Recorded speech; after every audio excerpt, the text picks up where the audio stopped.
Okay, so the ball comes in initially like this, and it's deflected through an angle of alpha.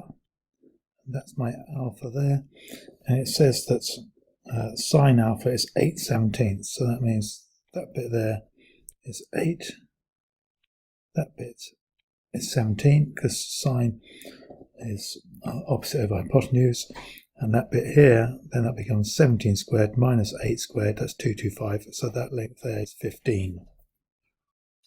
Now I can set up a triangle, and I know that impulse is gaining a momentum. So in this case it's final momentum, take away the initial momentum. Now when I'm doing this, I always like having a triangle where I have two things adding up to get something. So I'm going to add initial momentum to both sides, and that will give me that the impulse plus the initial momentum equals the final momentum.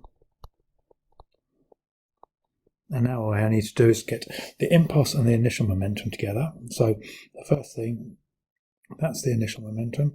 So I'm going to put that down to start off with. The initial momentum will be mass times velocity.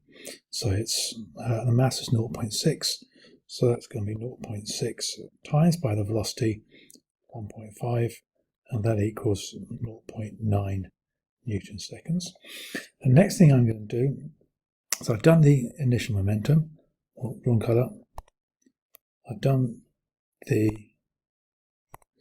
initial momentum, yellow, and now I'm going to have the impulse, which is this bit here, and so that's going to have to stick on the end of the other one, so that's going to come up like so, and that's going to become our impulse, one of the things I'm going to find, so I need to label it I, and that equals the final momentum, which is, I'll do it in red, that bit is going to be the final momentum.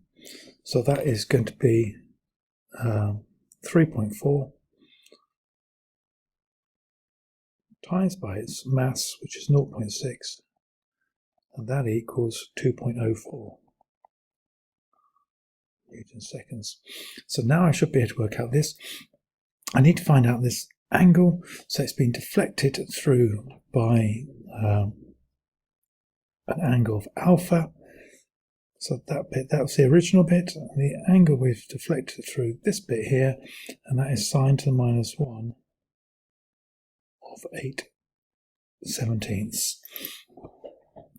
And now we should be able to do it. We just want to work out what this bit is. And let's see what we've got. We need to work out some angles. I'm going to try and find out what I is.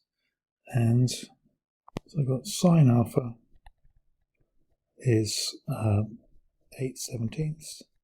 Therefore cos alpha is 15/17. I should be able to use that. And now I know that cos, I know what cos alpha is. I don't need to work out what alpha is. I know that cos alpha is 15/17. So I know cos of this angle is 15/17. So I can now use the cosine rule. So I get I squared equals 2.04 squared plus the 0.9 squared minus 2 times 2.04 times by 0.9 times by cos of that angle, and we know cos of that angle is 15/17.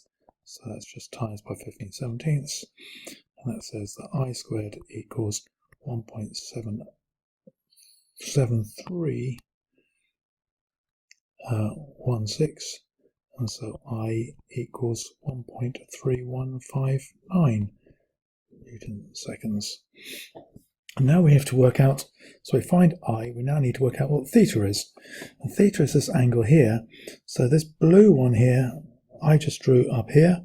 So I need to drop this back here. That's the theta they're talking about there. So that's what we got there. We've got 108, that'd be 180 minus theta. And now I want to use, I've got this bit, I know these two here. So now I can use the sine rule. I'll do it in blue. So sine of 180 minus theta over the 2.04 equals sine of the angle which goes with that. Well, that's, oh, it's, don't need to put its sine of the angle, which is 8/17, over the one which goes with that. I just worked it out, 1.3159. And that will give me that sine of 180 minus theta equals that times that times by 2.04, which is 0.729538.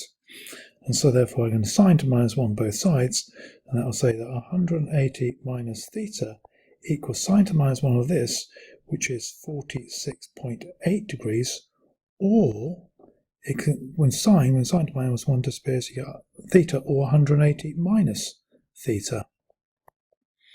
And so now what we've got 180 minus theta is that. Well, that would actually give us theta as being an acute angle, an obtuse angle. So I want to use this one here. So 180 minus theta equals 180 minus this. Therefore, theta equals 46.8 degrees. And that's question 1 done.